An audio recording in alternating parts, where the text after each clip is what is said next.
Stretcher रे बुआ हेले गर्भवती महिला पुणी गजपति रे देखा जाइछि प्रसूति महिलार करुण चित्र। मारमाल योजना रे खाली होछि राजकोष। जननी को सुरक्षा ना रे करा जाउछि छलना। दर्शक बंधु अनेक सरकार आसुछंती, अनेक सरकार भी जाउछि। ठीक सही परि अनेक प्रतिश्रुति योजना मान भी करा जाउछि और राजकोष खाली करा जाउछि, किंतु प्रकृत रे देशर दृश्य किछि अलगा।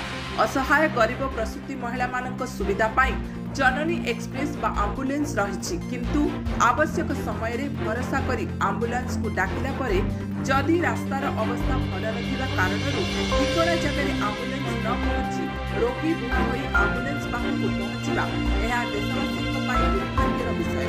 एमिति एक घटना घटिछि गजपति जिला तरंगड़ा पंचायत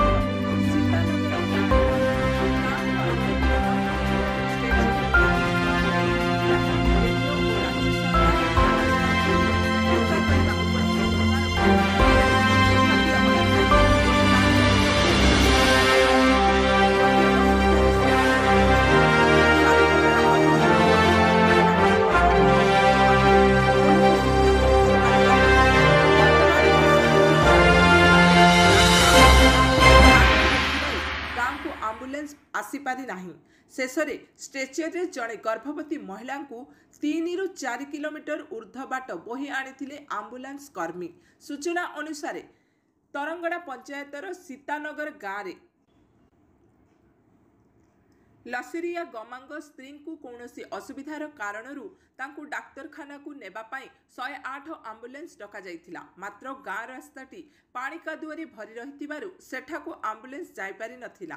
परे 108 कर्मचारी फार्मासिस्ट केदारनाथ साहू और पायलट केदारनाथ भूया बाध्य होई ग्रामवासी सह स्ट्रेचर जोगे तांको एम्बुलेंस पर्यंत नेबा परे सेठारु पारलाखेमुंडी स्वास्थ्य केन्द्र को निया जाइथिला। तेबे एठी प्रश्न उठुची केबे जननी सुरक्षा जहाँकि पेपर पेन रे न होई वास्तव रे हेबो।